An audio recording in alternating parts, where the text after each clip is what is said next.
As y'all know, I like to say thank God it's Monday, and Tuesday, and Wednesday, and Thursday, and Friday, and Saturday, and Sunday, because I feel like we should thank God for every day of the week, not just Fridays. So, I had a great weekend. I hope y'all did too. Excuse me if my eyes are reverting all over the place. I'm still kind of getting used to this whole live stream thing and just looking lots of different places. So, we are going to continue with our Horse Tales from Heaven by Rebecca Ondav devotional, and so let's get started. So today's devotional is called Bob Marshall, and the verse is, "Where there is no vision, the people perish." Proverbs 29:18. The spring breeze drifted over the snowy peaks and carried a bone-chilling cold down the mountains. The rocky ledge next to the trail skirted the sheer mountainside. Larry, the boss, rode his bay Arabian gelding in the lead. Single file behind him rode the guests, with me bringing up the rear. Straining their hindquarters, the horses clambered up the steep trail, their hooves clattering across the rocks. In a few minutes, we'd be at the top of Limestone Pass. I buttoned my prickly wool jacket and centered my weight in the saddle. Nervously, I patted Sunrise's neck. The trail was only a few feet wide. I glanced to my left. The mountain rose so steeply I could almost reach out and touch the yellow arnica flowers growing in the cliff. My right stirrup hung over nothingness. The edge of the trail dropped off into a steep gully. Julie, the guest who rode in front of me, grabbed her tan cowboy hat as the breeze tugged at it.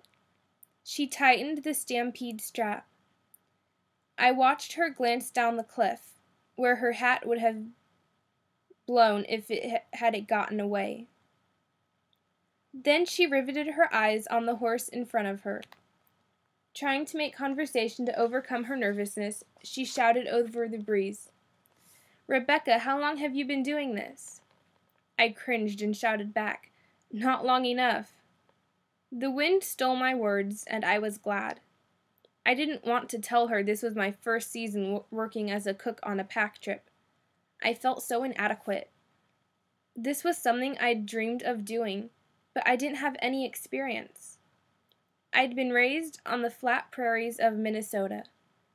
Before this summer, I'd never ridden a horse in mountains. I was just as nervous about this cliff as Julie was. Other than a couple short canoe trips and backpack excursions, I hadn't spent any time in the wilderness. And cooking? As a kid, I'd whipped up a couple meals for my family on an electric range. I looked down at the narrow trail. How did I land this job? The horses scrambled up the last steep section of the trail and onto the flat ground of the pass. We wound through a green meadow of tall grass and skirted a muddy elk wallow. The wind blasted us as we rode through the corridor between knobby mountain tops. Rounding a bend, the trail view opened up to reveal a stunning panoramic vista. Rows of snow-capped mountain peaks studded the horizon for miles. I stared in awe at the raw beauty. Larry reined his horse up a small incline and stopped next to a brown U.S. Forest Service sign that stood in a pile of rocks a few feet off the trail. The guests and I rode over and formed a semicircle around him. Larry zipped up his brown vest and pulled down his dusty cowboy hat. Pointing to the sign that read, "Bob Marshall Wilderness," he shouted above the howl of the wind, "Does anybody know who Bob Marshall was?" The guests looked at each other and shrugged. I ducked my head, hoping he wouldn't call on me. Larry rubbed his brown beard and grinned. Bob was born in the early 20th century in Manhattan to a wealthy, socially elite family. Larry went on to explain that instead of pursuing wealth, Bob was fascinated with tales of Lewis and Clark's expedition. This spurred him to tackle a trek through the Adirondack Mountains, and hike he did. He went on to climb all 46 peaks in that region. After graduating from college with a forestry degree, he invested every moment of time climbing peaks and exploring the backwoods. He became famous for his 40 to 50 mile per day hikes. Larry's horse impatiently stomped its foot. My saddle creaked as I shifted my weight. I can't imagine hiking 12 miles a day in the mountains, much less 40. Larry leaned forward, resting his arm on the saddle horn. He shared about Bob's love for nature, which became a passion to create protected wilderness areas for people to enjoy. He could see the writing on the wall, that in a few short years, corporate America would dig ore mines, clear-cut trees, and drill oil wells everywhere they could. He wanted to protect the land by making it public and passing regulations for its use. A very innovative idea at that time. He didn't know if it could be done, but he would fight for his vision. Larry's horse bobbed its head. He gathered the reins and continued talking. Against heavy opposition, he is credited with single-handedly getting more than 5.4 million acres set aside as national wilderness areas. I shook my head. Wow, that's a lot of land. Larry turned his horse away from the group and faced the panoramic view.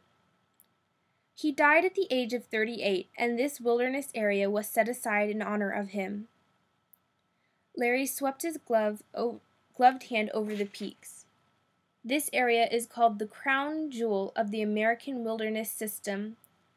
The Bob Marshall Complex takes in over 1.5 million acres, nearly double the size of the state of Rhode Island, and there's not one road through it. I looked at the crystalline blue sky with rows of snow-capped peaks stretching the horizon. A grand view. A momentous monument to the grand victory won by a man with a passion. A man doing something unprecedented. I shuddered. I'd been ashamed to admit that I was a greenhorn when it came to cooking and pack trips. But when Bob Marshall began, he wasn't qualified either. He became knowledgeable throughout his life journey. The huge national wilderness system had started with one man's passion. As Bob gained confidence, he reached forward by setting new goals. I straightened in the saddle. That's what I need to do. I'd felt inadequate because I had reached my goal of working in the woods, but I was overwhelmed by all the things I didn't know and needed to learn. The problem was that I'd failed to set my next goal. I want to be an accomplished outdoors woman. Most of all, I want to help people enjoy their pack trips in the backcountry. But where do I start? I gazed at the peaks. My Palomino horse impatiently stomped her foot. I looked down at her hoof. A still small voice seemed to whisper in my spirit, saying, "Start here, at this spot, where you are right now." I grinned. How simple is that? I rested my arms on the saddle horn and leaned forward while my mind cataloged the details about Bob Marshall. That's great information to share with future guests. Over the next couple of years, I focused on soaking up every tidbit I came across about living in the woods and helping people get the most out of their time in the mountains.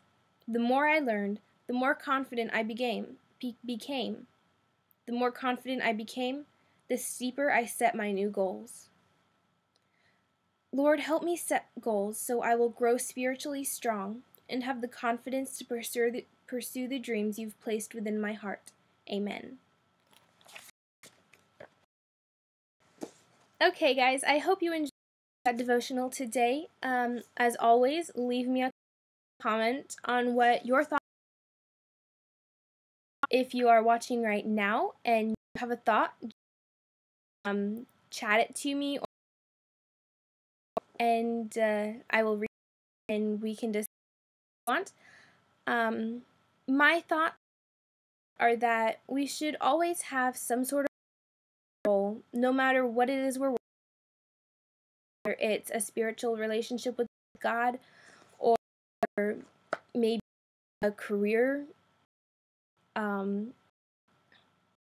life dream, we should always set goals and work towards those goals, no matter how hard they seem. Because not everything comes easy, but sometimes the things that are the hardest are the things worth pursuing. So I hope that this helps get you guys through the week. Join me again tomorrow night, same time, 9:30, for another devotional. I hope to chat with you guys another time, and please subscribe to this channel so you don't miss Reverent Reading. And if you missed part of this, it does archive. It will be around 5 to 10 minutes before it is completely saved. And if you haven't seen any of my other ones, there are 5 other episodes that you can watch from last week. They are on my channel, so please check them out. And share this with your friends. Get the word out about these readings. I would love to just be able to talk with you guys after the devotional and get your thoughts on it. So I will see you guys tomorrow, and have a great night. Bye.